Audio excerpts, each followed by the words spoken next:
Hello student, हम लोग NEET medical exam के लिए बायोलॉजी के क्वेश्चन कर रहे हैं। नीट टेस्टिंग एजेंसी के द्वारा एनटीए के द्वारा जो नीट एग्ज़ाम कंडक्ट कराती है उसके द्वारा जो model test paper biology chemistry physics के क्वेश्चन जारी किए गए हैं उसी के बायोलॉजी के क्वेश्चन हम लोग डिस्कस करेंगे। Pregnancy begins with implantation of pregnancy कब शुरू हो जाती है? इम्प्लांटेशन किसका होता है? तो यूट्रस में जब फर्टिलाइजेशन ओव्यूल होते हैं तो वहाँ एम्ब्रियो का होता है या फर्टिलाइज ओवम का होता है। फर्टिलाइज ओवम चेंज हो जाते हैं किसमें? ब्लास्टोसिस्ट में, और वो यूट्रस के इनर वॉल में जाके क्या इम्प्लांट हो जाती है। तो क्या होती है उसमें? ब्लास्टोसिस्ट उसको बोलते हैं। तो ऑप्शन नंबर डी करेक्ट हो जाएगा। इसका एक्सप्लेनेशन हम लोग देख लेते हैं। The blastocyst is a structure form in the early developmental stage of mammals. It possess an inner cell mass that subsequently बाद में फॉर्म द एम्ब्रियो फॉर्म कर लेती है, और the outer layer of the blastocyst consist of cells बना लेती है, और उसी को बाद में ट्रोफोब्लास्ट भी कहते हैं। Next question number, the application of biotechnology include also. इसमें बायोटेक्नोलॉजी में कौन कौन से आते हैं एक्सेप्ट वो कौन है जो नहीं आता है? तो ए ऑप्शन बायोफर्टिफाइड क्रॉप ये आते हैं। जीन थेरेपी भी बायोटेक्नोलॉजी में आती है, और मॉलिक्यूलर डायग्नोस्टिक्स भी आती है। तो ऑप्शन नंबर डी देखेंगे, कन्वेंशनल हाइब्रिडाइजेशन, जो कि बायोटेक्नोलॉजी में नहीं आती है। कन्वेंशनल हाइब्रिडाइजेशन क्या होता है? कन्वेंशनल हाइब्रिडाइजेशन का एक्सप्लेनेशन कह रहा है। ऑप्शन नंबर डी ही करेक्ट होगा, कन्वेंशनल हाइब्रिडाइजेशन। कन्वेंशनल हाइब्रिडाइजेशन जो होती है ये ब्रीडिंग यूज की जाती है हाइब्रिडाइजेशन में to create new combination of gene from parents varieties. Next question number, in an organism if the normal diploid number of chromosome is 8। Diploid की बात कर रहा है तो 2n कह रहा है, 8 है। 2n मतलब diploid. How many chromatid are present in each daughter. प्रत्येक डाटर के क्रोमेटिड कितने प्रेजेंट होंगे सेल्स में? At the end of meiosis first. Meiosis first की बात कर दिया। मियोसिस फर्स्ट में प्रोफेज फर्स्ट आता है, तो प्रोफेज फर्स्ट में 5 सब स्टेज होती हैं, तो उसमें कितना हो जाता है? मियोसिस एंड के बाद 8 ही नंबर रहेगा, डिप्लॉयड नंबर सेम रहेगा। तो ऑप्शन नंबर जो है वो सी करेक्ट हो जाएगा। इसका एक्सप्लेनेशन क्या कह रहा है? Meiosis first and when the chromosome of each homologous pair arrive at opposing poles of the cell the microtubule disintegrate and ये new. Next question number, diaphragms are contraceptive device. एक diaphragm एक contraceptive device होती है जो use की जाती है females में। Choose the correct option from the statement given below. तो फर्स्ट ऑप्शन कह रहा है they are introduced into the uterus. Uterus में ये नहीं यूज की जाती है, तो फर्स्ट ऑप्शन गलत हो जाएगा diaphragm. Second option, they are placed to cover the cervical region. Second option सही है, ये सर्वाइकल रीजन को कवर करती है। Third option, they are in example of physical barrier. ये फिजिकल बैरियर का एग्जाम्पल होता है, तो थर्ड ऑप्शन भी सही है। Fourth option, they act as spermicidal agent. नहीं, स्पर्म को सिडल मतलब मार देती है, नहीं स्पर्म को नहीं मारती है। तो ऑप्शन नंबर फर्स्ट और थर्ड सही हो जाएगा। तो option A first and second नहीं, बी ऑप्शन फर्स्ट थर्ड दे रहा, C option second and third, तो सेकेंड एंड थर्ड करेक्ट हो जाएगा। Next question number, ABA is involved इन।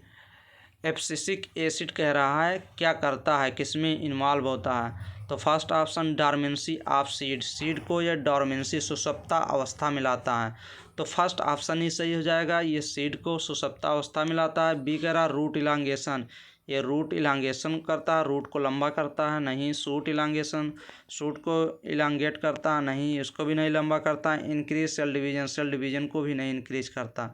तो ऑप्शन नंबर फर्स्ट ही करेक्ट हो जाएगा। ABA का इसका एक्सप्लेनेशन हम दो लोग देख लेंगे। Abscisic acid act as a growth inhibitor. क्या होता है? ये ग्रोथ को इनहिबिट कर देता है, मतलब रोक देता है। एंड इंड्यूज, और ये इंड्यूज करता है, प्रेरित करता है dormancy of birds, toward the approach of winter season में। Dormancy of seed is mainly caused by abscisic acid के द्वारा, बिकॉज क्योंकि of its action in induce dormancy abscisic acid is also called dormin. इसको dormin भी बोलते हैं। Next question number calcitonin. Calcitonin क्या होता है? मतलब कैल्सी मतलब काट देना, कैल्सीटोनिन मतलब क्या? काट देना। एक ट्रिक है काट देना, मतलब lower calcium level in blood. Blood में कैल्शियम लेवल को क्या करता है? कम करता है कैल्सीटोनिन। कैसे कम करता है तो इसके एक्सप्लेनेशन में हम लोग देखेंगे। तो ऑप्शन नंबर फर्स्ट ही सही हो जाएगा। ये कह रहा है elevate calcium level in blood, नहीं बढ़ाता नहीं है। हैज़ नो इफेक्ट, नहीं इफेक्ट करता है।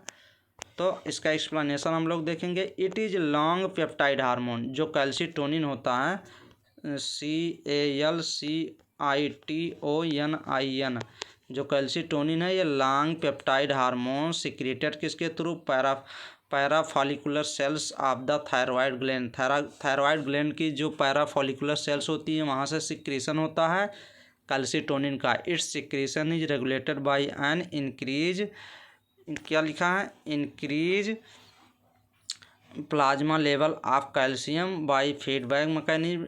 ये जो TCT क्या कैल्सीटोनिन जो ये थायरिक calcitonin calcium level in the blood lower कर देता है normal by increasing calcium deposition. जो जहाँ पे कैल्शियम का डिपोजिशन होता है उसको लोअर कर देता है। In bone check the osteoporosis, osteoporosis को रोक देता है। ऑस्टियोप्रोसिस मतलब जब होती है, पैराथ हार्मोन एक होता है, PTH होता है, ये कैल्सीटोनिन को कैल्शियम लेवल को बढ़ाता है।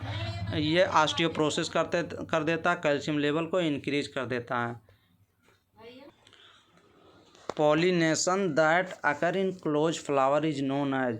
क्लोज फ्लावर जो बंद फ्लावर होते हैं उनमें पॉलिनेशन होता है तो उसको क्या कहते हैं? अगर हम लोग क्लोज फ्लावर जैसे मुट्ठी बंद करते हैं तो क्या कहते हैं? CLIST क्लिस्ट। तो क्लिस्टोगैमी, क्लिस्टोगैमी मतलब बंद मुट्ठी आकार। तो क्लोज फ्लावर में पॉलिनेशन को कहते हैं क्लिस्टोगैमी। क्लिस्टोगैमी तो ऑप्शन नंबर 20 सही हो जाएगा। क्लिस्टोगैमी में फर्टिलाइजेशन जो स्वयं हो जाता है, किसी की आवश्यकता नहीं पड़ती है। तो फर्स्ट ऑप्शन एलोगैमी गलत हो जाएगा। डिक्लिनी C ऑप्शन और D ऑप्शन है प्रोटोगैमी, नहीं तो क्लिस्टोगैमी सही हो जाएगा। इसका जो एक्सप्लेनेशन है very most important question, NEET में 100% आने के चांस रहते हैं इस पैराग्राफ से NCERT के। क्लिस्टोगैमी, क्लिस्टो मतलब क्लोज होता है, गैमस मतलब मैरिज होता है, सेल्फ फर्टिलाइजेशन होता है क्लिस्टोगैमस फ्लावर में। That occur within A permanently close flower. Next question number cork cambium is develop from. Cork cambium जो होता है वो कार्क कैम्बियम को क्या कहते हैं? फेलोजन कहते हैं। क्या कहते हैं? कार्क कैम्बियम को हम लोग PHELOGEN फेलोजन कहते हैं। ये एपिकल मेरिस्टम होती है, इंटरकैलरी मेरिस्टम होती है, प्रीमिटिव मेरिस्टम होती है, लेटरल मेरिस्टम होती है। ये सेकेंडरी होती है ना, तो ये लेटरल मेरिस्टम होती है। तो ऑप्शन नंबर D सही हो जाएगा। कार्क कैम्बियम डेवलप होती है कहाँ से? लेटरल मेरिस्टम से। इसका option very most important question ये NTA में नीट के द्वारा ये क्वेश्चन फिक्स रहते हैं, बनाए ही जाते हैं इस पैराग्राफ से। कार्क कैम्बियम को फेलोजन कहते हैं। Is an outer most lateral meristem होती है इन वुडी प्लांट में, जो कि डेवलप्स होती है from permanent tissue in the region of epidermis, hypodermis, cortex and even in बाद में आउटर लेयर ऑफ फ्लोएम बना लेती है। It is also known as phellogen that form a layer of cells that produce a secondary productive बाद में ये function होते हैं इसके। Next question number which of the following statement regarding coenzyme and prosthetic group. Coenzymes होता है और prosthetic groups of enzyme is not true. इनके रिस्पेक्ट में क्या सही नहीं है? नॉट ट्रू, गलत है। Both are required for enzyme action. तो दोनों coenzyme and prosthetic group tightly bound होते हैं एक दूसरे से और वो रिक्वायर्ड होते हैं एंजाइम एक्शन के लिए। B option both can be separated, अलग हो जाते हैं फ्रॉम एंजाइम बाय डायलिसिस के थ्रू, नहीं ये अलग नहीं होते हैं। तो B ऑप्शन गलत है, तो B ऑप्शन नंबर ही सही हो जाएगा क्योंकि नॉट ट्रू पूछ रहा है। C ऑप्शन कह रहा है both are organic compound. Prosthetic group और कोएंजाइम जो होते हैं दोनों ऑर्गेनिक कंपाउंड होते हैं। बोथ आर नॉट पॉलीपेप्टाइड, और दोनों पॉलीपेप्टाइड भी नहीं होते हैं।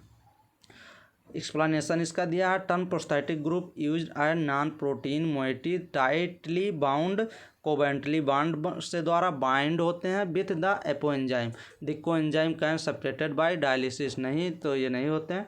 Which is not an opiate narcotic, question कह रहा है इसमें में से कौन सा ड्रग्स है जो नारकोटिक नहीं है। तो फर्स्ट ऑप्शन एम्फीटामाइन, एम्फीटामाइन ही ये है जो नारकोटिक नहीं है क्योंकि ये एक्शन पोटेंट, ये मतलब स्टिमुलेट करता है। बी ऑप्शन मॉर्फिन जो कि नारकोटिक है, हीरोइन भी नारकोटिक होता है, और पेथिडीन दिया है ये भी नारकोटिक होता है। एम्फीटामाइन फर्स्ट ऑप्शन ही करेक्ट हो जाएगा, फर्स्ट ऑप्शन क्या हो जाएगा, फर्स्ट ऑप्शन ही करेक्ट हो जाएगा। और amphetamine is a stimulant, it is a potent central nervous system को ये क्या करता है, एक्टिव कर देता है। That is used in the treatment of attention deficit disorder में। Next question number, chloroplast of chlamydomonas is, कह रहा है क्लेमाइडोमोनास का जो क्या, क्लोरोप्लास्ट ऑफ क्लोमाइडोमोनास का क्लोरोप्लास्ट किस आकार का होता है, कॉलर शेप्ड होता है, स्पाइरल होता है या कप शेप्ड होता है। तो क्लेमाइडोमोनास का क्लोरोप्लास्ट जो होता है ये कप शेप्ड होता है। तो ऑप्शन नंबर सी करेक्ट हो जाएगा। इसका एक्सप्लेनेशन भी देख लेते हैं। Shape and number of chloroplast in a different members of algae is different. Chlamydomonas का कप शेप्ड होता है और ये दिया है जिग्निमा दिया है, इसका स्टिलेट शेप होता है। स्पाइरोगारा वेरी मोस्ट इम्पॉर्टेंट, स्पाइरोगायरा का याद कर लेंगे, स्पाइरल शेप होता है। और वेरी मोस्ट इम्पॉर्टेंट यूलोथ्रिक्स का कॉलर शेप्ड होता है। Next question, viral infection in usually absent in, virus के थ्रू जो इन्फेक्शन होता है ये यूजुअली मतलब कहाँ पे अब्सेंट होता है, किसमें वायरल इन्फेक्शन नहीं होता। First option phloem cells, B option xylem cells, नहीं तो इसमें भी होता है पिथ सेल्स। तीनों में वायरल का इन्फेक्शन हो जाता है। लेकिन एपिकल मेरिस्टेम जो होती है, एपिकल मेरिस्टेम क्या होती है, apical meristem shoot and root के टिप पे होती है। जैसे ये शूट हो गया तो यहाँ पे एपिकल मेरिस्टेम होते हैं, यहाँ पे डिवीजन जो होता है वेरी फास्ट होता है, तो इसीलिए यहाँ वायरल इन्फेक्शन नहीं होता। तो ऑप्शन नंबर डी ही करेक्ट हो जाएगा। इसका एक्सप्लेनेशन क्या कह रहा है, the apical meristem are present in the apex of primary and secondary shoot and root पे ऑफ द प्लांट के। The cells of apical meristem are in the active stage of division, have dense cytoplasm होते हैं। कहाँ, apical meristem पे dense cytoplasm, thin cell wall होती है and remain virus free होते हैं। Due to the reason meristem culture जो होती है carried out often virus free plant कहते हैं। Next question number, the diagram below show a cell cycle. तो ये diagram very most important question यहाँ से बनते हैं नीट मेडिकल एग्जाम में।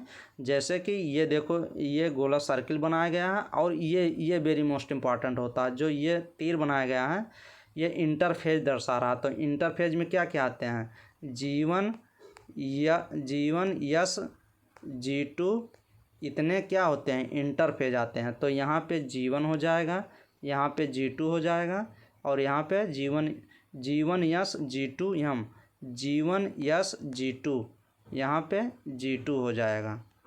G1 यस G2 ये यहाँ पे छोटा छोटा हम लोग लिख लेते हैं G1 यस G2 और ये एम फेज दिया ही गया है। तो ये कह रहा है सेल साइकिल में which of the following process occur during B. तो ये 5वां नंबर जो दिया गया है इसी को कह रहा है। तो ये G1 फेज है।